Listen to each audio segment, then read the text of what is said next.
Bienvenue chers amis au cœur de l'émission Homo Micro. Homo Micro, l'émission qui se prend au mot. Au cœur de la culture LGBT, QI+, Brahim Naik Balk, entouré de ses chroniqueurs, inonde de couleurs les ondes depuis 2004. L'aventure continue avec cette nouvelle émission qui commence maintenant. Avec le cercle des chroniqueurs, ravis de vous savoir à l'écoute. Nous sommes vraiment très heureux pour l'avant-dernière émission de la saison. Et vraiment, je suis fier d'être avec une équipe qui se prend au mot. Annabelle Guiraud en face de moi. Bonsoir, comment ça va ? Bonsoir à toutes et tous. Et ce soir, nous avons le plaisir de recevoir Anne-Louise Lamet depuis sa Normandie natale pour son premier livre, Protégé au-delà des mots. Julien Pontes, bonsoir. Oui, bonsoir. Le Qatar, le foot, c'est toujours avec toi. Voilà, le Qatar, les droits des LGBT. Et puis aujourd'hui, on va parler un petit peu de chansons. On va peut-être même chanter ce soir. Et puis, ce ne sera pas Freed from Desire. Hein. Rassurez-vous, tout ira bien. Étienne Bonpéfan pour l'actualité LGBT+. Oui, bonsoir tout le monde. Dans la LGBTQIA, vous allez entendre parler de la plébiscitée Valérie Pécresse, de la modérée Laurie Smith et de l'adoré Pierre Demar. Bien sûr, parmi ces trois objectifs, un seul est vrai. Et notre adoré, tu nous diras qui est vrai ? Exactement, mais oui. Notre adoré Nicolas Rividi, le plus de l'actu. Oui, bonsoir Brahim, bonsoir à toutes et tous, chers auditeuristes. Ce soir, dans le plus de l'actu, je vous parle de la montée au volcan. On va te voir tendre l'oreille pour comprendre exactement de quoi il s'agit. Bonsoir Valérie Beau. Bonsoir, quel plaisir d'être avec vous. Alors ce soir, surprise, une invitée est avec nous, Lorraine Delph, pour la sortie de son premier roman, Fête des cyprines et de punaises. Bonsoir Lorraine. Dans quelques instants, bonsoir Lorraine, merci d'avoir répondu à l'invitation. Merci beaucoup à vous. Derrière moi Jean-François. Bonsoir à tous et pardon pour ma voix un peu Rod Stewart. Ce soir, on va parler ballet avec Contact Off à l'Opéra de Paris et de Keith Jarrett pour la partie musique. À tout à l'heure. Et on attend Éric Garnier qui devrait normalement nous rejoindre. Et à la réalisation, deux personnages. Nous avons Amy Aguirre et Nathan Hilero. Bonsoir à tous les deux. Bonsoir Brahim, comment ça va ? Ça va, merci. Toujours heureux de te voir en face de nous. Amy aussi qui ne souhaite pas intervenir au micro, mais ça peut se comprendre. Elle est avec nous. Tu as un super sweatshirt, tu peux nous dire de quoi il s'agit ? Super quoi, Dry ? C'est Super Dry, oui, effectivement. C'est la marque justement qui fait ça. Ouais. Il faut savoir qu'il est très très chaud. Je ne fais pas de promo du tout. C'est juste qu'il fait très froid en ce moment. Je pense que c'est plutôt utile. Donc, il fait très froid, mais dans les studios, on a très très chaud. Merci de rester avec nous. Homo Micro, l'invité du jour. Valérie Beau avec notre invité. Oui, tout à fait. Alors d'abord, avant de parler du livre, je salue les éditions X pour cette publication, pour nos visibilités. Il faut l'engagement des maisons d'édition à nos côtés. Alors, chère Lorraine, j'ai lu ton roman, dont j'ai aimé la spontanéité et la poésie. C'est le quotidien d'une lesbienne au Québec. Ta plume est à la fois drôle, tendre, piquante, avec à la hauteur, elle prend de la hauteur dans une autodérision où tu nous entraînes dans les péripéties amoureuses de ton héroïne. Être lesbienne n'épargne malheureusement pas de la violence, des souffrances amoureuses. Mais le flux des mots va de l'avant. Ton héroïne a cette capacité de rebond. Et merci, nous avons besoin de lire nos vies LGBT. Pour compléter, on peut dire que tu abordes sans détour les thèmes du handicap et tout l'éventail des plaisirs et complications d'être lesbienne dans une société patriarcale. Le mieux est d'écouter le texte. J'en ai choisi un passage. Il fait toujours aussi abominablement chaud chez vous. Le contre-coup d'un bain froid t'apporte un éphémère soulagement et tu t'attardes dans la baignoire en comptant les secondes. 1 Mississippi, 2 Mississippi, 3 Mississippi. Mais tu ne sais pas à quoi ressemble le Mississippi, ni Cuba, ni rien en dehors de ta bulle de 5 km paramétrée sur Tinder par souci de commodité. Ce soir, tu détestes être pauvre. Parfois, tu y vois un acte révolutionnaire, solitaire, communiste. Parfois, tu y vois un signe d'amour. Ce soir, tu aimerais être en Finlande, dans une petite cabane rouge emmitouflée sous la neige au cœur de la forêt. Ici, tes joues fondent même sous l'eau glacée. Merci pour ce passage. Alors, comment t'es venue l'envie d'écrire, Lorraine ? J'ai réfléchi et en fait, j'ai commencé à écrire, à publier en 2017 et j'étais dans une relation assez abusive et je pense que c'était ma façon d'avoir mon petit projet personnel et de me réapproprier un certain une certaine, pas forcément une personnalité, mais me réapproprier un espace où je pouvais écrire et cracher tout mon venin. Et c'est passé par là. On peut par rapport à ce que l'on sait de toi, la 4e de couverture nous indique que tu as vécu au Québec avant de revenir en France. Est-ce que tu peux nous raconter ton parcours ? Oui. Alors, moi, je viens d'un petit village au sud de la France, de droite, mais également dans un foyer très agressif et très lesbophobe. Donc, j'ai passé la majorité de mon enfance à me préparer à partir et j'ai donc choisi l'opposé, Montréal, le grand froid, la neige. Donc, à 19 ans, je suis partie et je pensais m'offrir une petite parenthèse qui a duré un peu plus longtemps parce que je suis tombée amoureuse, parce que la vie... Et pendant le confinement, j'ai un peu repris contact avec mes parents et j'ai décidé de rentrer. Après, j'ai à nouveau coupé contact avec mes parents et maintenant je suis à Paris et je profite un peu de la vie militante et d'autres façons d'exprimer ma rage, etc. Et tu avais déjà écrit auparavant dans ton enfance où tu aimais particulièrement lire ? J'ai aimé particulièrement lire. Et puis, je pense que je lis toujours et j'adore lire, évidemment, mais je pense que c'est aussi une façon assez passive de faire et je pensais qu'une façon un peu plus active, ce serait aussi de continuer et de remercier toutes les personnes qui ont écrit auparavant pour à nouveau faire partie de cette histoire de personnes qui écrivent et continuer un peu à partager nos histoires. Donc ensuite, ton héroïne dans le Québec, c'est à Montréal. Oui. Et il y a des pérégrinations dans le milieu queer. Oui. Et donc, je t'ai entendu dans une librairie, tu parlais du roman. Oui. Et tu parlais, en fait, que des endroits... Donc, tu parles dans ton roman, tu l'as écrit en quelle année ? Je l'ai écrit majoritairement en 2020 pendant le confinement. Voilà. Mais j'ai commencé à partir de 2017-2018. Et ce que je disais pendant la librairie, c'est qu'il y avait énormément de milieux queer qui ont fermé pendant le confinement. Donc, j'étais très heureuse d'avoir pu en parler dans ces livres-là. Et j'espère qu'ils vont rouvrir un jour. Mais c'est vrai que je parle de tous mes petits cafés, mes petits bars, qui sont des endroits qui sont tenus par des propriétaires queer. Et donc, il n'y a pas beaucoup d'argent. C'est des coops, c'est des petits bars cachés. C'est ce genre d'endroits un peu camouflés. Et forcément... la gentrification et les confinements n'ont rien aidé et aujourd'hui tout est fermé. Donc c'est ça. Donc moi j'ai trouvé, malgré effectivement une violence sous-jacente, j'ai retrouvé, on va dire, le paysage lesbien, que ce soit à Paris ou au Québec, c'est pareil, c'est pas facile. Et j'ai trouvé amusant. On était dans une librairie qui était non LGBT mais très ouverte et qui était surprise en fait des tensions, de la violence, de la quête d'amour, que c'est pas facile d'aimer. Oui. Et qui pense que finalement, peut-être parce que c'est deux femmes, ça a l'air simple, mais pour deux hommes, c'est pas plus simple non plus. Et c'est assez étonnant le retour dans les librairies qui sont... Oui, voilà. C'est toujours très étonnant de voir la façon dont les différentes personnes lisent les choses. Et c'est vrai que quand je suis lue par des personnes queer, clairement, on va plutôt sur les sujets queer. C'est un livre qui est quand même clairement très lesbien. Et donc, quand je parlais à des libraires qui étaient hétéros et féministes, étaient très intéressés par ces questions-là, mais elles avaient beaucoup plus de questions sur l'hétérosexualité, dont j'en parle un peu. Je ne la défends pas, mais c'est vrai que les questions étaient plus tournées vers l'hétérosexualité, alors que c'est quand même très difficile de trouver des questions, de nombreuses questions sur le sujet, parce que j'en parle très peu. Oui, en tous les cas, on s'y retrouve totalement. Que ce soit ici et ailleurs. Et ton livre est rempli de références littéraires, de pistes de lecture. C'est ton panthéon littéraire que tu partages ? Oui, alors je pensais pas forcément partager mon panthéon parce que je pensais pas forcément publier ce livre, mais c'était clairement c'est un peu mes self-help books, c'est-à-dire que moi quand j'ai besoin d'aide, j'ai pas forcément voir des psys parce que c'est un peu cher, mais par contre je peux lire Monique Wittig, je peux lire Audre Lorde, je peux lire Angela Davis, j'ai plein de petites autres astuces pour me sentir mieux.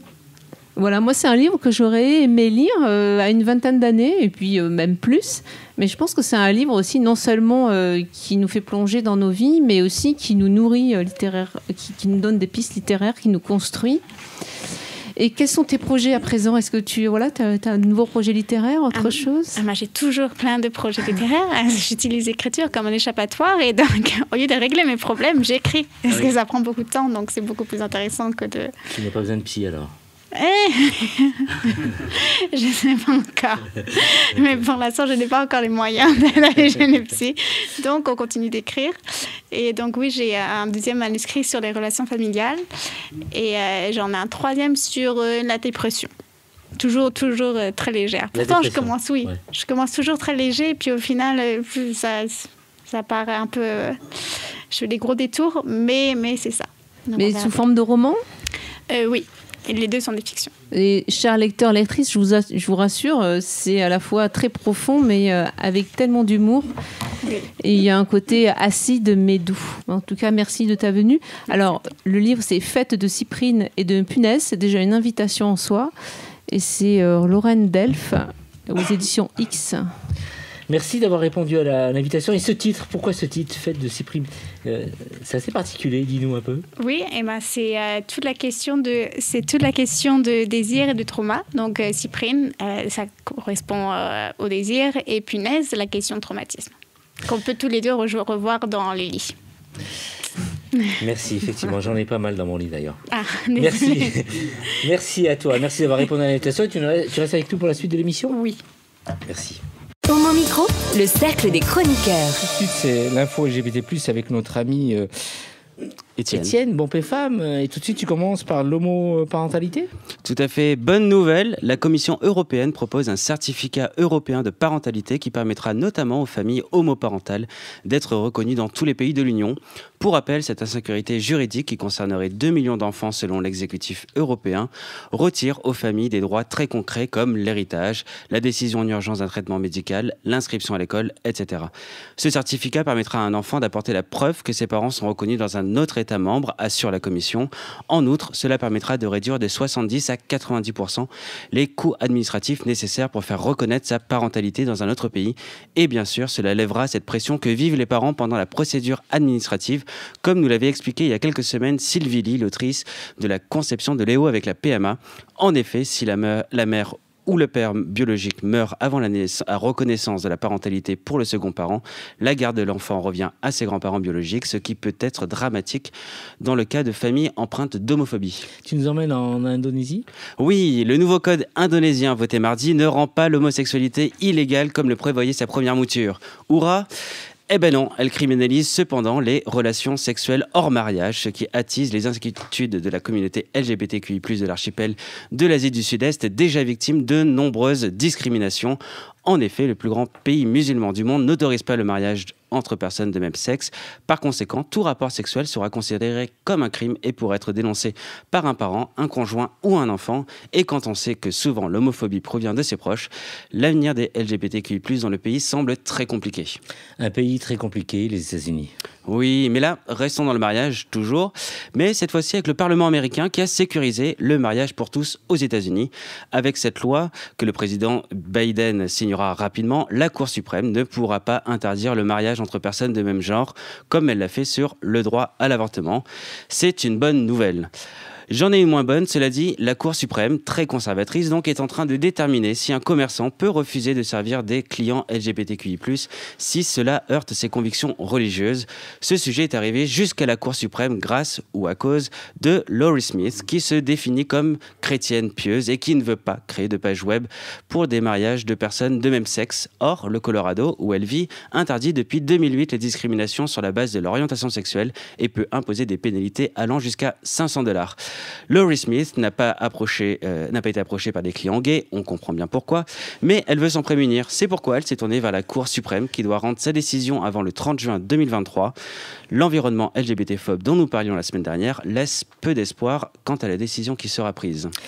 Encore quelque chose sur les États-Unis, Étienne? Non, Brahim, je n'ai pas envie de parler de cette lecture d'histoire à des enfants faite par des drag queens, si plébiscitée par le pays que ce type d'événement s'y multiplie, qui a dû être annulée par les organisateurs pour d'énormes problèmes de sécurité. En effet, la lecture qui devait se tenir le 3 décembre dans une école de l'Ohio a fait l'objet de manifestations réunissant entre 50 et 70 personnes armées qui menaçaient devant l'établissement d'intervenir si l'événement se tenait. Face à l'absence de réaction de la police, à qui les organisateurs ont demandé d'être protégés, les drag queens ont préféré se retirer. Je ne vous en parlerai pas parce que j'en ai marre de parler toutes les semaines de cette violence LGBT-phobe qui pullule aux États-Unis. Pendant ce temps-là, tu prenais le thé avec Poutine en Russie. Et oui, parce qu'il y a de bonnes nouvelles. La Russie poursuit ses réformes pour protéger les enfants contre les familles LGBTQI+, et le trafic d'organes. Non, je rigole. Ils continuent, hélas, leurs réformes LGBT-phobes. Après avoir renforcé la prohibition de la propagande LGBTQI+, il y a quelques semaines, en interdisant la promotion des relations sexuelles non traditionnelles, qui contraint dès à présent les libraires à retirer de leurs étals tous les livres et produits contenant des personnages ou scènes non hétérosexuelles, la Douma, la chambre basse du Parlement russe, a interdit la gestation pour autrui aux étrangers. Selon son président, M. Volodine, cela permettra d'empêcher la traite de nos enfants, de protéger les petits des situations où ils se retrouvent dans des couples LGBT ou deviennent victimes de crimes, notamment du trafic d'organes. Le fameux trafic d'organes qu'organisent tous les LGBTQI+ du monde. Bravo, je ne peux qu'applaudir l'imagination féconde des Russes qui leur permet de toujours trouver de nouvelles excuses bidons pour justifier leur répression inhumaine. Vraie bonne nouvelle, cependant, la basketteuse texane ouvertement lesbienne, Brittney Griner, qui met sa notoriété au service de la défense des communautés noires et LGBTQI+, a été libérée par Moscou jeudi dernier dans le cadre d'un échange de prisonniers entre les États-Unis et la Russie. Elle avait été arrêtée en août dernier et condamnée à 9 ans de prison pour, je cite, trafic de drogue, parce qu'elle avait sur elle une vapoteuse et du liquide contenant du cannabis. On ne le répétera pas assez, pas de trafic en Russie. Oui. Encore de bonnes nouvelles, Étienne. Oui, Brahim. En Nouvelle-Zélande, les athlètes trans peuvent désormais jouer dans les compétitions en respectant leur détermination de genre sans avoir à apporter de preuves ou d'explications sur leur identité de genre. Il est également recommandé d'abandonner les uniformes genrés. Pour le tennis français, on ne sait pas encore si c'est une bonne nouvelle ou pas, mais les joueurs de tennis professionnels Fabien Reboul et Maxence Brovillet ont publié sur leur Instagram une photo d'eux en train de s'embrasser. Coming out ou blague entre potes, on ne sait pas. Et c'est bien dommage car soit c'est une grande avancée pour la représentation LGBTQI+, soit c'est un gros foutage de gueule homophobe, et dans ce cas-là, c'est un autre sujet. L'avenir nous le dira. Vraie bonne nouvelle cette fois-ci qui nous vient de Valérie Pécresse. Ouais, moi non plus, je n'y crois pas. Et pourtant, la région Île-de-France a coupé les financements pour 2023 aux ateliers Médicis, un espace culturel situé en Seine-Saint-Denis qui accueille depuis 2021 Mehdi Meklat, dont les tweets antisémites, homophobes, racistes et misogynes avaient suscité la polémique en 2017. Merci, on agit enfin contre des paroles haineuses. Avant la musique, Étienne, tour de table, la parole circule. Qu'est-ce que vous avez retenu de cette info, Valérie ? Eh bien, le côté positif de l'Union européenne, du Parlement européen, pour protéger les familles LGBT. Donc, voilà, il y a des choses réjouissantes, mais effectivement, si on est, ça dépend où on vit sur cette planète, notre vie n'est vraiment pas la même. Jean-François ? Moi, je trouve que c'est pas mal d'avoir interdit en Ile-de-France cette assoce qui est assez haineuse. Ouais. Annabelle. Merci Étienne de revenir sur la législation, la réglementation vis-à-vis de l'homoparentalité et d'avoir fait le petit clin d'œil à Sylvie Ly qu'on a reçue il y a 15 jours maintenant. Oui, effectivement. Merci Étienne. Donc nous allons maintenant passer à la musique. Qu'est-ce que tu nous proposes ? Pour finir, je vous propose d'écouter Pierre Demar, artiste belge qui a beaucoup fait parler de lui cette année depuis la sortie de son premier single fin 2021, Menteur. Mais c'est surtout sa chanson Un jour je marierai un ange qui a fait parler de lui au-delà de la communauté LGBTQI+, dans la mesure où sa chanson est devenue une tendance TikTok. Alors qu'il n'a pas sorti qu'un seul EP, il a rempli la cigale cette année. Le rêve éveillé de Pierre Demar devrait continuer en 2023 puisque son premier album Regarde-moi sortira le 27 janvier. Pour nous faire patienter, il nous livre un premier single que je vous propose d'écouter, Les Oiseaux, Pierre Demar.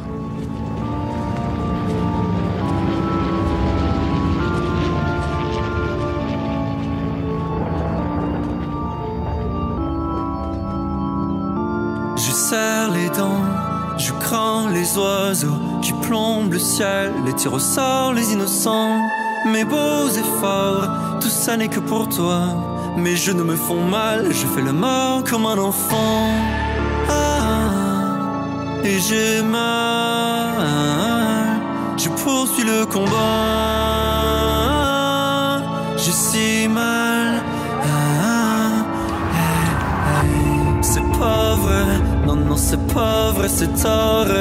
Mon cogné, là où ça fait mal, moi j'hallucine à demi-mort. Les tirs m'ont rendu sourd, je pense à toi dehors et ça c'est tous les jours. Ma tête est mise à mort, me reste que l'amour.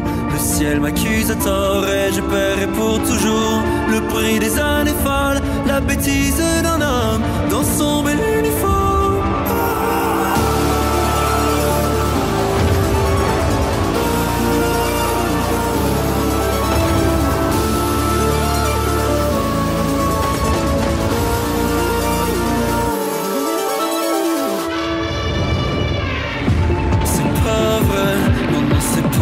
C'est taré, tiré en plein mon idéal. Ne m'oublie pas, j'existe encore. Et s'ils te font la cour, pense à ton boy dehors qui pleure des beaux jours. Ma tête est mise à mort, me reste que l'amour. Le ciel m'accuse à tort et je paierai pour toujours le prix des années folles, la bêtise d'un homme dans son bel uniforme.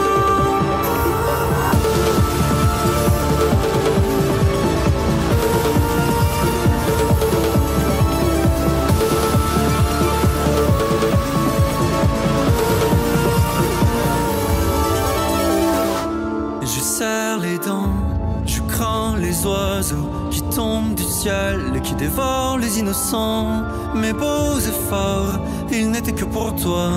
Mes genoux me font mal, je fais le mort comme un enfant. Et j'ai mal, j'ai perdu le combat. J'ai si mal.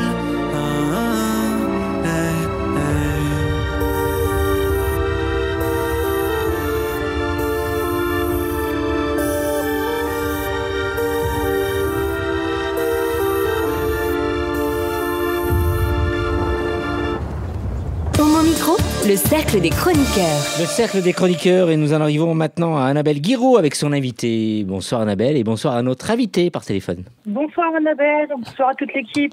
Merci d'avoir accepté notre invitation. Alors on te reçoit pour ton premier livre, un livre témoignage, Parler au-delà des mots, paru en auto-édition.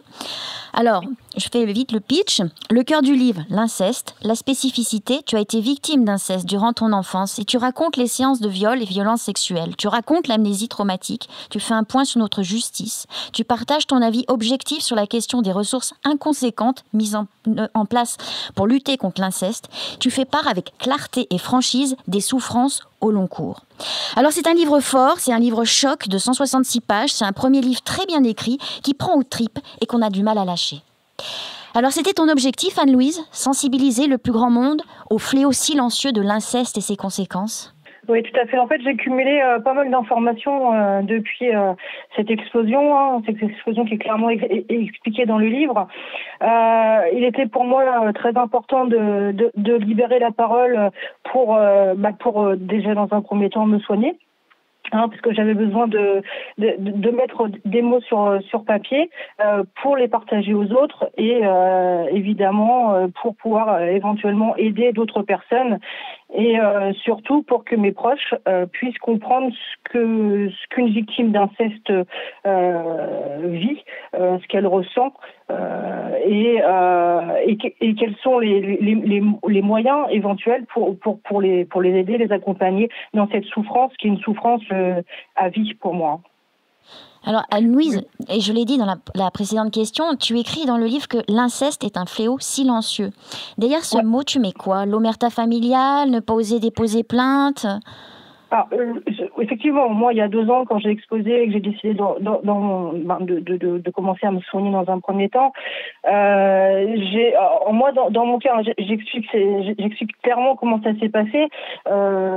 Moi, dans ma famille, il y a clairement eu le silence a régné. Moi, ma mère tombe sur les faits, donc les faits sont révélés au sein de la famille tout entière. Ça fait le tour. personne n'agit. Mes parents se confient à un oncle et une tante sur les faits, mais rien ne se passe. Il n'y a aucune réaction de quiconque. J'ai pas eu de prise en charge psychologique, il n'y a pas eu de dépôt de plainte, etc. Donc, moi, tout ça, de mon enfance, donc j'avais moins de 10 ans quand ça s'est passé, donc de mon enfance, moi j'ai perçu ces choses-là avec grande difficulté, puisque j'ai dû apprendre à avancer dans la vie avec toutes ces informations sans même déjà les comprendre à la base. Donc mes parents à l'époque, bon ça je l'ai appris récemment parce que j'ai voulu en savoir plus et maintenant je le comprends de par les mécanismes de l'inceste. Il n'y a pas eu de dépôt de plainte. Le but était clair en fait. Il fallait protéger les liens de la famille. On ne pouvait pas dénoncer ces faits-là au sein de la famille. Il fallait protéger. Donc moi, ce qui me concerne, c'est surtout protéger la grand-mère et ne pas détruire ce cercle familial. Admise, on l'oublie, on ignore complètement ce qui s'est passé et tant pis pour elle. Et le pédocriminel, lui, est toujours par contre présent donc dans la famille comme si de rien n'était. Ça, c'est quand même assez aberrant puisque j'étais confrontée. Donc moi, j'avais moins de 10 ans. Je le répète encore une fois quand ça m'est arrivé. Quand jusqu'à mon adolescence, j'ai dû confronter ce regard. Donc chaque dimanche, nous allions passer un petit moment donc au domicile de la grand-mère et systématiquement à chaque fois il en faisait un jeu. Il venait, il se présentait donc dans cette pièce, dans une pièce centrale ou dans une espèce de salle à manger où tout le monde se rassemblait pour faire voir qu'il était présent, pour comment dire, me faire comprendre le pouvoir qu'il pouvait avoir sur moi en me jetant des regards, en tentant même de prendre la parole et d'échanger des mots avec moi, mais ça ne se faisait pas puisque je ne répondais pas à l'époque. Donc, mais les gens, j'avais pas une personne qui était autour de moi. C'est une grande famille, personne n'agissait, personne n'intervenait. C'était très compliqué à gérer en tant qu'enfant, quoi. Et ce qui est dommage, c'est que malgré tout, toutes ces personnes ont été amenées à protéger leurs propres enfants de cet individu dans le doute qu'ils réitèrent les faits sur leurs propres enfants. Donc c'était une psychose pour toute la famille, mais c'est pas pour autant qu'on a écarté l'agresseur de moi en fait. On n'a pas pris en compte mes besoins psychologiques, médical aussi d'ailleurs, et le dépôt de plainte, quoi. Donc voilà, c'est ce silence amène clairement l'enfant dans une souffrance profonde qui l'emmène toute sa vie, toute sa vie.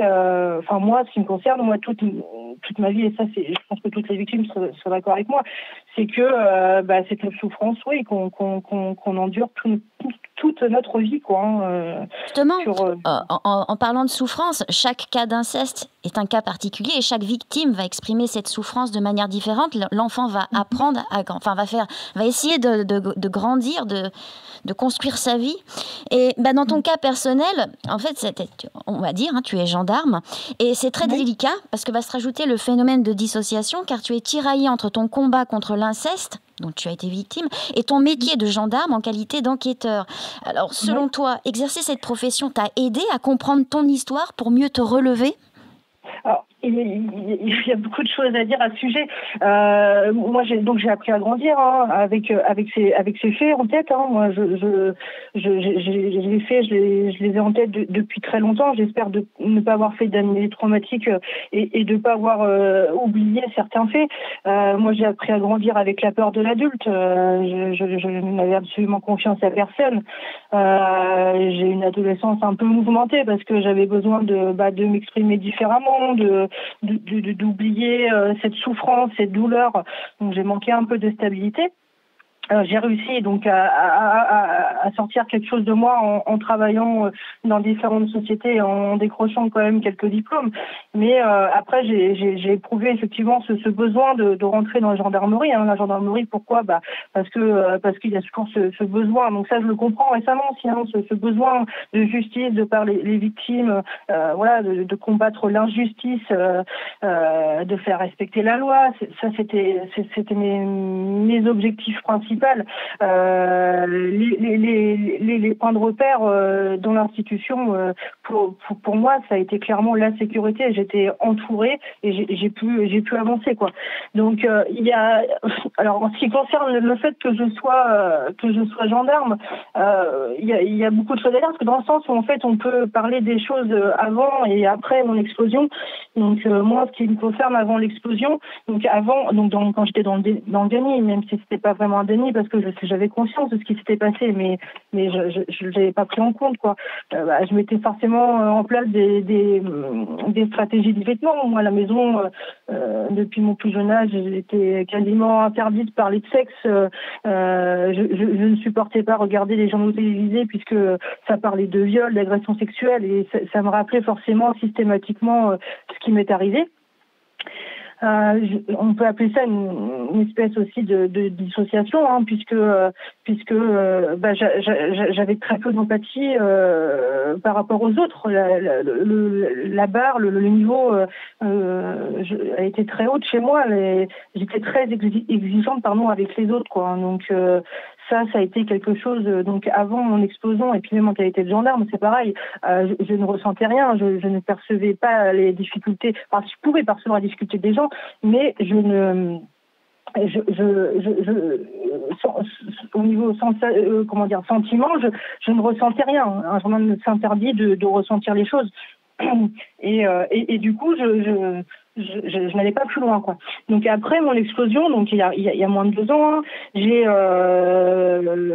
commencé à ressentir certaines souffrances chez les mises en cause. L'aspect psychologique a été vraiment un déclic chez moi.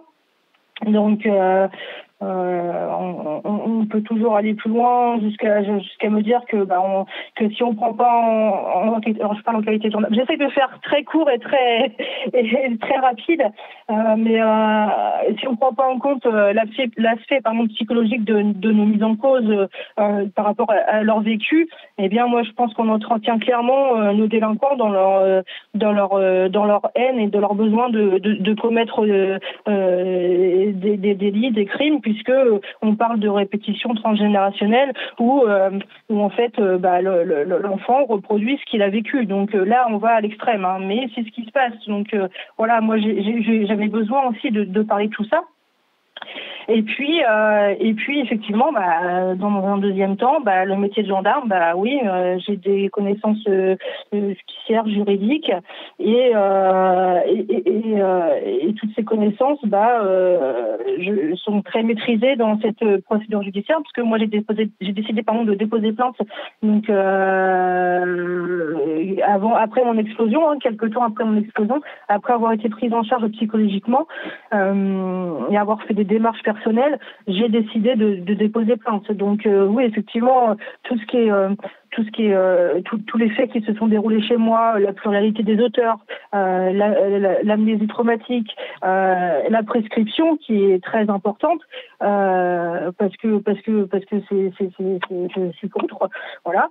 Et tout ça, effectivement, j'ai une longueur d'avance, on va dire, sur d'autres victimes, mais en même temps, ça me fait d'autant plus souffrir puisque je connais toutes ces démarches qui ont commencé, et voilà, j'ai du mal aussi à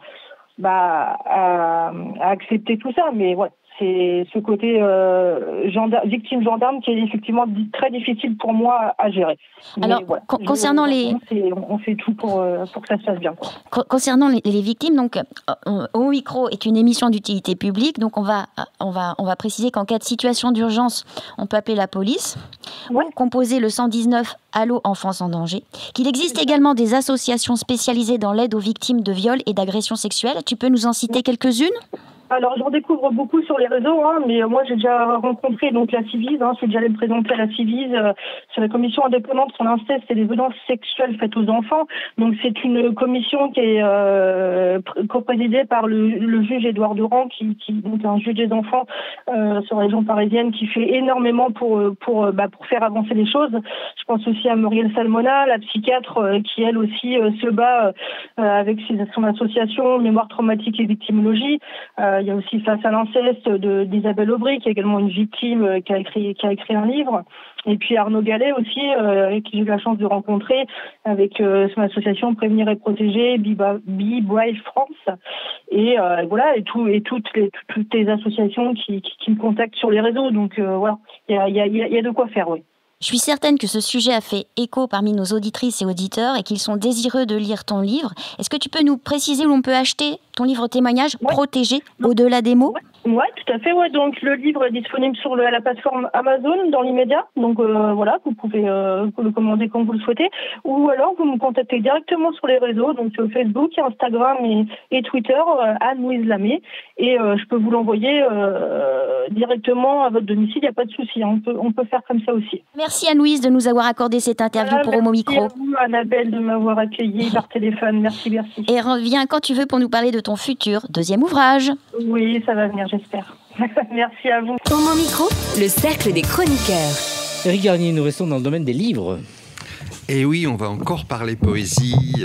Alors, les éditions Erosonix, qui sont une maison très sérieuse, qui publie bien sûr de la littérature gay, de très haut niveau en général, dont des poèmes que nos camarades ES doivent connaître. C'est une poétesse qui s'appelle René Vivien, et l'un des deux fondateurs de la maison, qui est homosexuel lui-même, mais n'est pas du tout sexiste, puisque il n'arrête pas de publier des œuvres de René Vivien. Et cette maison a publié, je crois que je peux dire, puisque j'ai lu des centaines et des centaines de livres, je crois un des 3 meilleurs livres que j'ai jamais lus de ma vie, qui est, j'en parle à chaque fois que je peux, qui est la biographie Louis de Bourbon de Claude Puzin, chez Erosonix, qu'on trouve dans toutes les librairies, si on la commande ou si on va au mot à la bouche. Et je le répète, je n'ai jamais lu, je crois de ma vie, quasiment, j'ai dû lire 3 chefs-d'œuvre parmi beaucoup de très bons livres. Et Erosonix a publié donc cette biographie qui s'appelle Louis de Bourbon. Là, il s'agit d'un poète encore vivant, car on nous parle souvent, sauf les jeunes femmes, mais on nous parle souvent de poètes seulement quand ils sont morts. C'est un poète japonais, toujours vivant, qui s'appelle Mutsuo Takahashi, et qui a plus de 80 ans maintenant, et c'est la première fois qu'un vrai livre est publié en France sur lui. Alors, c'est un livre, comme tous les livres d'Erosonix, extrêmement soigné, aussi bien sur le fond que sur la forme. Bien sûr, il y a une présentation de ce poète, le contexte dans lequel il a commencé son œuvre. Il a été admiré par le grand Mishima, qui a dit très belles choses sur lui. C'est un poète, alors, on n'est pas... on se dit de la poésie japonaise, on va rien comprendre. Alors, il y a quelques débuts de poèmes écrits en japonais. Alors, bien sûr, on est dans le plein dépaysement, évidemment, parce qu'on n'y comprend rien. Mais c'est beau, ces idées. Je ne sais pas si c'est des idéogrammes ou bon. Et ce Takahashi, est un poète qui, parle très naturellement de sexualité. Ce qui est très agréable, c'est que, ces poèmes expriment, avec crudité parfois, avec beaucoup d'érotisme, mais c'est surtout des poèmes homosexuels sans la notion de péché. Car ce qui est très bien dans sa poésie, c'est que pour lui, l'homosexualité est une sexualité naturelle. Alors, il peut faire de ce qu'on appellerait, nous, de la poésie classique. Je vais vous lire 3 extraits et puis j'arrêterai. Alors, il y a un poème qui s'appelle « Buisson de la rose ». Le titre du recueil, c'est Amant, ô mon viril amant, sous-titré poème somo érotique. Amant, ô mon viril amant. Alors, voilà le poème qui s'appelle Buisson de la rose. Amant, ô mon viril amant, Tu es une rose, rose un peu pâle, à la forte senteur de sexe. Je suis à genoux devant toi, tes cuisses que mes bras étreignent en tremblant sont des roses face à mes paupières closes dans un buisson plein d'odeurs. Une rose naissante, imbibée de rosée, dort d'un sommeil d'aurore, tel un suppliant grec. Je me cramponne à toi, qui me domine, paumes ouvertes en extase, tête rejetée en arrière. Te voilà, tout à coup, changé en un robuste rosier, dont les feuilles absorbent les rayons du soleil. Voilà, on se dit que peut-être, je sais pas, Ronsard aurait peut-être pu, ou Jean Genet aussi, puisqu'il y a le miracle de la rose, puis mignonne, allons voir si la rose... Bon, donc on se dit, bon, rien de forcément typiquement japonais, ça nous rassure aussi, parce que on se dit finalement la poésie est universelle, elle peut être comprise par tous. Alors, il est capable d'écrire ça, et aussi un poème qui s'appelle « Moi », donc lui, en Glory Hall. Alors, peut-être nos collègues féminines ne savent pas ce que c'est qu'un glory hole.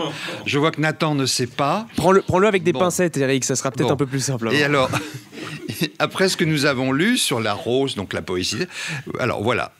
Hé, bonhomme, c'est pour quand ta visite? Ce n'est pas encore pour maintenant? Devant moi qui attend, blotti sur la couche de l'infamie, image sacrée d'anges ailés et de saints, au centre du mur décoré de versets dorés et argentés, le moment n'est-il pas encore venu de ta resplendissante aimable visite par l'orifice sacré, etc., etc. Donc vous voyez, même quand il est cru, il nimbe, si je puis dire, des choses tout à fait coquines de poésie. Enfin, pour terminer, je vais en lire un dernier qui... Voilà, mêle vraiment ce qu'on appelle, nous, la poésie et puis le sexe. Je ne veux que ça, une nuit emplie du frémissement d'un poirier, rien d'autre. Je ne veux que ça, une carcasse de ciel calciné, de l'air épais, une trompette humide de salive. Rien d'autre, je ne veux que ça, une peau aux 1000 reflets, duvet frissonnant de sueur, rien d'autre. Je ne veux que ça, un protège-sexe serré, un phallus à la forte odeur, rien d'autre. Je ne veux que ça, une nuit d'interrogatoire d'hérétique, senteur de sperme et de sang caillé, rien d'autre. Voilà. Ce monsieur, bah oui, mais voilà, c'est de la poésie. Voilà, c'est de la poésie. On pourrait faire un débat, mais on a encore d'autres chroniques sur est-ce que c'est de la poésie ou pas. Bien sûr, voilà, ça en est. Donc, ça s'appelle Amant au mont viril amant de Mutsuo Takahashi chez Eros Onyx et ça coûte 14,50 €. Non, 14,50 €. Donc à mettre entre toutes les mains et toutes les bouches aussi, voilà. Éventuellement. Bien, Eric Garnier, on veut que ça, c'est que tu reviennes très vite. Hein. Et on va te retrouver dans la prochaine émission. Voilà, merci, pour Eric parler DVD. Merci Eric. Au mon micro, le cercle des chroniqueurs. C'est le moment de retrouver Carton Rose pour le mondial au Qatar avec Julien Pontes. Alors Julien, je rappelle que tu es le porte-parole du collectif Rouge Direct contre l'homophobie dans le football. Tu ne dois pas t'ennuyer, il y a de quoi faire, surtout en ce moment. Alors ce soir, dans ta rubrique Carton Rose, tu vas revenir sur les derniers épisodes du bras de fer autour de la question LGBT pendant ce mondial au Qatar, cet émirat qui est, je le rappelle, un des États les plus répressifs contre nous. Ben oui, Brahim, il s'en est encore passé des choses ces derniers jours sur la situation des LGBT pendant la Coupe du Monde au Qatar. Alors c'est étrange parce qu'on finirait presque par se dire que finalement c'est peut-être pas une si mauvaise chose que le Qatar ait corrompu autant de monde pour obtenir l'organisation du mondial. Ben oui, parce que le Qatar pensait pouvoir s'acheter un brevet de respectabilité sur la scène internationale en organisant la Coupe du Monde, mais finalement il aura surtout donné à voir ce qu'il est en réalité, c'est-à-dire un émirat autoritaire, liberticide, esclavagiste, méga pollueur, écocide, misogyne et homophobe. Donc on appelle ça une ruse de l'histoire ou bien un bon coup de retour de boomerang derrière la tête, c'est comme on veut. Alors pour faire vite sur les épisodes précédents, on rappelle que les forces de sécurité au Qatar interdisent depuis le début de la compétition tout signe d'expression LGBT sur leur territoire et a fortiori dans les stades. Elle confisque tout ce qui rappellerait un arc-en-ciel, drapeau, chapeau, t-shirt, même une montre aux couleurs de l'arc-en-ciel, car attention, si un homosexuel te donne l'heure, c'est qu'il est déjà en train d'essayer de t'imposer sa propagande et son mode de vie LGBT. C'est triste à dire, mais ces derniers temps, quand tu oses rappeler que les LGBT sont juste des personnes qui ont des droits, eh ben on te répond directement que tu veux imposer un vice occidental. Donc il va falloir être très vigilant dans les mois qui viennent, car ce petit refrain homophobe et obscurantiste, il est en train de se banaliser comme une traînée de poudre, y compris dans les établissements scolaires, comme l'a rapporté la semaine dernière le journal Libération. Bref, face à cette homophobie primaire, brutale, dont l'Europe est sortie petit à petit et de haute lutte et encore pas de manière très égale sur notre continent, il y a eu des fédérations européennes, on s'en souvient, dont l'Allemagne, l'Angleterre, les Pays-Bas, la Belgique, le Danemark, qui ont tenté de résister. Ils ont tenté d'avoir le droit de porter le brassard One Love, mais non, interdiction, sous peine de sanction de la FIFA, la Fédération internationale de football, qui est aux petits soins avec le Qatar.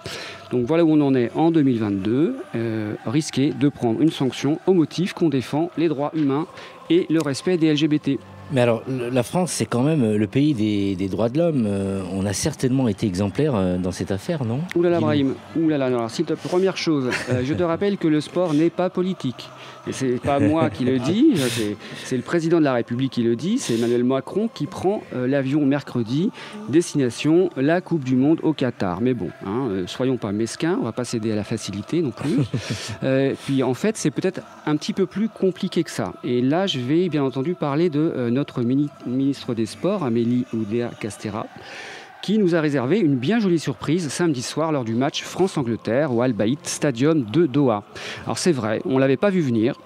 Ça faisait des semaines que la ministre des Sports faisait des déclarations, un coup dans le zig, un coup dans le zag, en mode « Bon, alors, les LGBT, maintenant, vous m'écoutez. Votre sécurité sera assurée au Qatar, mais par contre, vous restez poli, vous restez discret, voilà, comme chez beau papa, et vous laissez le rainbow flag à Paris. Vous oubliez le t-shirt Lady Gaga, pas de bisous dans la rue, et Inch'Allah, tout ira bien. » Bon. Et puis, tout à coup, samedi soir, instant de vérité, moment de grâce, apparition divine. Notre ministre des Sports arrive au stade en tenue sportswear hyper élégante et aux couleurs LGBT. Alors là, alléluia, chapeau bas, Madame la ministre. Message de la France au monde entier, ouvrez les guillemets. On n'a peut-être pas été les premiers de cordée sur le coup, mais nous voilà, oui, ça y est, c'est officiel, la France soutient les LGBT. Alors bravo la France, mais bon, ce geste est exemplaire, mais il n'a pas tout réglé d'un coup, et surtout il n'a pas plu à tout le monde. Ah oui, parce que respecter les LGBT, mais c'est une horreur. Quand il l'a vu arriver comme ça, dans le stade, le président de la Fédération française de football, notre ami Noël Le Graët, il s'est dit, mais bon sang, mais qu'est-ce que c'est que ça ? C'est une licorne. Et il est parti illico s'asseoir très très loin de la ministre, toujours gentleman, comme l'a indiqué l'AFP. Parce que Noël, c'est pas le genre de gars à s'afficher à côté d'une fille à PD, quand même. Alors, ok, donc le pull arc-en-ciel porté au Qatar par un membre du gouvernement français, c'est à saluer, mais pour toi, le compte n'y est pas vraiment, et tout le monde pense justement ça. Ouais. Il faut plus. Bah oui, Brahim, le compte n'y est pas, même si toutes les avancées vers le respect et la sécurité des LGBT, on les prend bien volontiers, et celui de la ministre également, mais quand même, il reste tellement de chemin à parcourir au Qatar, en France, partout. Rappelons où on en est concernant la France. Le président de la Fédération française de football, notre chouchou, Noël Le Graët, cœur sur toi, Noël, a déclaré, il était très très content, très fier de lui dans le Figaro, jeudi dernier, qu'il avait fait partie des leaders au sein de la FIFA pour interdire le brassard One Love, symbole du respect des droits humains et de la solidarité avec les LGBT. Donc on résume, homophobe, fier de l'être, et président d'une fédération sportive qui compte 2 millions de licenciés, dont 1 million de jeunes. C'est grave, c'est très grave, c'est inadmissible, c'est dangereux, et notre collectif Rouge Direct se renforce en ce moment dans la perspective des mois à venir. Et sans attendre, on a demandé dans un communiqué que le président de la République profite de son déplacement au Qatar pour attraper Noël par les oreilles et lui demander expressément et publiquement de porter la position officielle que la France vient d'adresser au monde, 2 points, nous soutenons et nous respectons les droits des LGBT qui sont des droits universels. Et si Noël Le Graët il n'est pas content, eh bien il part, il démissionne. Voilà. Donc on a beaucoup parlé de Noël Le Graët encore ce soir. Je sais que c'est pénible pour tout le monde. C'est bientôt Noël et on va quand même essayer de s'en remettre. Et pour conclure, je crois qu'on a besoin tous de quelque chose de beau, mais vraiment de quelque chose de très très beau. Quelque chose qui pourrait enfin réconcilier les gens, réconcilier les gays avec le football ou réconcilier les supporters de football avec les gays. Quelque chose comme un air de comédie musicale. Un air repris en chœur par des dizaines de milliers de supporters chaque week-end, dans le stade d'Anfield à Liverpool par exemple. Cet air, c'est un hymne à la solidarité, à la camaraderie, à la sororité, à la fraternité. Cet air, c'est un extrait de la comédie musicale Carousel. Il s'appelle « You'll never walk alone », tu ne marcheras jamais seul. Et je vais vous en lire quelques extraits. « When you walk through a storm, hold your head up high and don't be afraid of the dark ». Alors je continue en français. Quand tu marches à travers une tempête, garde la tête haute et ne sois pas effrayé par l'obscurité. À la fin de l'orage, il y a un ciel doré et le doux chant argenté d'une alouette. Continue de marcher à travers le vent, continue de marcher à travers la pluie, même si tes rêves sont maltraités mais balayés. Continue de marcher, avec l'espoir dans ton cœur. And you'll never walk alone. Et tu ne marcheras jamais seul. You'll never walk alone. Tu ne marcheras jamais seul. Merci Julien, bravo pour cette chronique, vraiment bravo. Alors, tu voulais intervenir rapidement, oui, Antoine Duvignal. Oui, rapidement. En fait, c'était pour rappeler ce qui est sorti aujourd'hui, tu sais, sur Eva Kaili, qui est la vice-présidente du Parlement européen et qui est gravement compromise dans une affaire de corruption. Et elle a été prise en flagrant délit avec des valises de billets chez elle. Donc, et tout ça, évidemment, en lien avec le Qatar. Donc, voilà, je pense que ça donne quelques indications sur les méthodes du Qatar. Ouais. On passe à la musique, Julien. Oui, bien sûr. Merci, là, on va pouvoir entendre ce fameux chant repris par les supporters d'Anfield, un chant de réconciliation. Réconcilions-nous autour des valeurs du football et puis autour des valeurs d'inclusion des LGBT dans le football. C'est une très belle chanson, You'll Never Walk Alone, de la comédie musicale Carousel.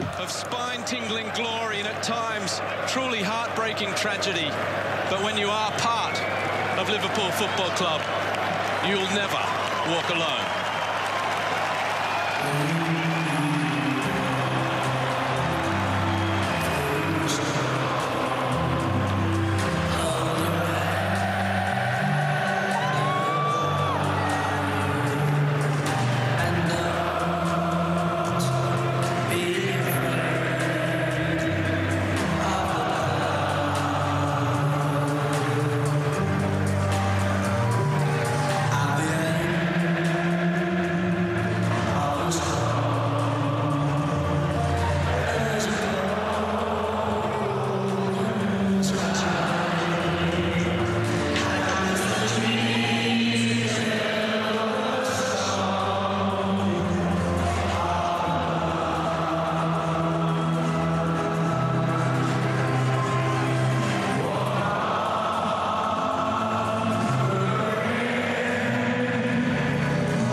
le cercle des chroniqueurs. Nicolas Rividi, ce soir avec toi Nicolas, on parle volcanisme. Oui, l'aube pointait difficilement sous le manteau nuageux épais qui était encore saturé des vapeurs lumineuses qui, accompagnées d'un brouhaha indescriptible, avaient crevé la nuit et balayé ses fauves. Cette impression est pourtant paradoxale puisque le paysage se remarquait par son absence quasi totale de vie, hormis nous et quelques mousses qui avaient par chance trouvé là un abri incertain. Sous ces latitudes et en cette saison, l'obscurité dure peu, c'est le règne de la pénombre et du flou, de la nuée dont on ne sait si elle est un phénomène naturel ou un trouble de la perception. Il faut vivre une fois l'expérience qui consiste à se voir disparaître. Le voyage s'était parfaitement bien passé et à peine fatigués, nous nous apprêtions à visiter l'Islande et notamment son volcan actif du moment, le Fagradalsfjall. L'Islande forme un ovale situé autour du 70e parallèle de l'hémisphère nord entre l'Europe et l'Amérique, dont l'axe d'élongation va du sud-ouest vers le nord-est. Cette particularité n'est pas anecdotique puisque l'île se trouve sur une très longue chaîne de volcans, largement sous-marine, appelée dorsale médio-atlantique qui, en cet endroit, possède la même orientation. Cette cicatrice en perpétuelle ouverture est le fait de forces d'extension qui séparent l'Europe et l'Afrique d'un côté et les continents nord- et sud-américains de l'autre. La nature fuyant le vide, les dépressions résultant de l'écartement abritent de nombreux volcans sous-marins, dans le cas de la dorsale médio-atlantique, mais qui peuvent être aussi émergés, comme dans le cas des Afares en Afrique de l'Est et bien sûr en Islande, dont il est question ce soir. Ainsi, l'île est-elle constellée d'édifices volcaniques, plus ou moins imposants et plus ou moins érodés, qui dessinent un paysage mystique servi par l'absence d'arbres et la tentation de l'inconnu. Le volcan, ce volcan-là, est devenu un genre d'attraction, mais il obéit à une métrique qui n'est pas la nôtre et qui n'aspire pas à la contenter. Il est d'une nature qui n'existe que parce que nous la contemplons et lui donnons un sens. La personnification abusive dit davantage de notre peur que de sa nature profonde. La première tentative fut vaine. Le volcan se joua de nous. Nous sommes passés à côté sans le voir ni l'entendre. La brume, même en plein jour, dissimule la vue, elle brouille aussi le son. Celle-ci en tout cas. Le meilleur point d'observation du volcan consistait en une butte traçant une structure orientée sud-ouest-nord-est, comme la dorsale, et parallèle à une structure similaire, mais plus basse, au sommet de laquelle le Fagradalsfjall était apparu au printemps 2021. Malgré la proximité, moins d'1 kilomètre, pas un souffle ne nous parvint de la bouche qui pourtant exhalait de façon continuelle le mélange de roches en fusion de vapeur d'eau et de gaz, de ce magma dont on ne devinait rien, percolait dans l'air une vague odeur de soufre, de nature à désorienter efficacement nos sens. Il fallut attendre une nuit plus claire pour qu'enfin apparaissent le cratère et la création qui s'y opérait. Là, à quelques centaines de mètres, dans un chaudron opportuniste, les roches les plus jeunes de la Terre commençaient déjà à cristalliser avant d'être jetées en dehors du ventre nourricier et d'être livrées malgré elles à la pente croissante du volcan. Dans cette coulée gouvernée par la rudesse de la gravité, le bouillon allait de plus en plus poisseux jusqu'à s'étaler en replis dont la volupté pouvait rappeler un yaourt épais. Dans ces vallons noircis, monochromes même de jour, rien ne se fait en silence, rien ne se fait au frais. Alors que nous faisions un arrêt sur un chemin plus lointain que celui emprunté par les touristes venus nombreux se confronter à la force de la nature, je fumais une cigarette. Son parfum sale envahissait mes narines sans totalement me libérer du parfum sulfuré qui, lui, étendait ses nappes jaunâtres au fur et à mesure que nous approchions du front de la coulée. Mais au moment d'inhaler les deux poisons à qui désormais s'offraient mes addictions, je fus frappé de ressentir sur mon front la même chaleur que celle d'une cheminée. À la fois chaleureuse et monstrueuse, nous étions à 800 mètres du cratère. Il fallait donc que le feu soit infernal pour que sa caresse me parvienne encore tiède, pour me dire « Souviens-toi que tu n'es strictement rien ». La descente vers la coulée supposait le contournement d'une énième butte où ne trônaient que des cailloux rendus beiges en raison des taux de fer importants que l'on trouve dans ces roches. Je prenais un peu d'avance pour explorer seul une grève qui ne bordait pourtant aucun océan. À chaque pas, un rapide coup d'œil cernait le danger. Inutile sentiment de sécurité à 200 mètres du front de la coulée. La langue avait repris vie. Ce que la distance présentait comme immobile se mouvait très lentement. Comme le mourant rend son dernier geste, l'effort est énorme et le résultat décevant. Et pourtant, à chaque pas, à chaque crissement de mes semelles sur les rasoirs qui jonchaient le sol, je remarquais que j'étais le premier et le seul à voir naître un paysage. J'étais le premier humain et le seul à cet instant à contempler la naissance de ce qui vivra pendant pendant des millions d'années. J'étais le témoin impuissant de cet accouchement. À 3h30 ce matin-là, je me suis entretenu avec le temps.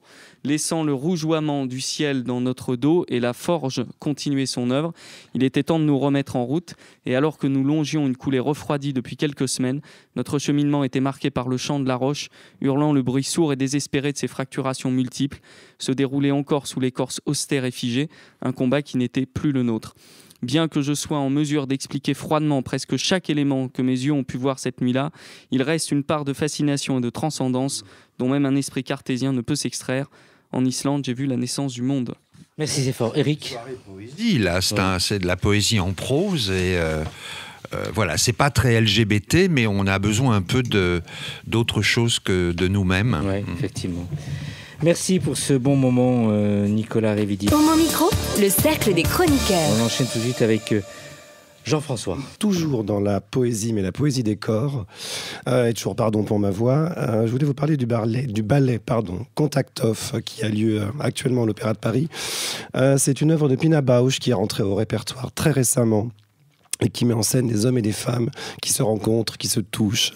Dès qu'elle naît une certaine violence, une certaine sexualité, qui montre un peu l'angoisse et la montée de l'angoisse du monde. C'est un ballet qui date de 78, mais qui a été réactualisé. Pina Bausch n'est plus là, malheureusement, mais elle a laissé des consignes. Et ce ballet est vraiment, vraiment magnifique. Les danseurs sont parfaits, les corps sont grandioses, comme on sait. Et Pina Bausch a vraiment rendu ce ballet très contemporain. On y parle d'angoisse, de désir, d'humour aussi et de violence. C'est à l'Opéra de Paris jusqu'au 31 décembre 2022, donc il reste quelques places, allez-y. Il y en a pour tous les prix en plus, donc vraiment, vraiment, ça vaut vraiment le coup pour les fêtes de fin d'année. Et puis on va parler un petit peu de musique pour terminer avec Keith Jarrett, le grand pianiste Keith Jarrett que j'adore et qui a enregistré un album à Bordeaux en impro total. C'est le roi de l'improvisation, 78 minutes non-stop en plusieurs parties, je crois qu'il y en a 13. C'est une musique fluide, racée, qui jaillit sous les doigts de Keith Jarrett. On sent du Bill Evans, du Bach, on sent plein de choses. Malheureusement, je pense que ce sera son dernier parce qu'il n'est plus en état de jouer de la main gauche. C'est paru sur le label ECM. Keith Jarrett, faites-vous plaisir. Je crois qu'on a un morceau, Nathan. Et on va finir avec ça. Ouais. Merci à toutes et à tous. À très vite. Ciao, ciao.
maintenant terminé. Mais un conseil, retrouvez l'ensemble des podcasts d'Homo Micro, l'émission qui se prend au mot, sur toutes les bonnes plateformes de streaming.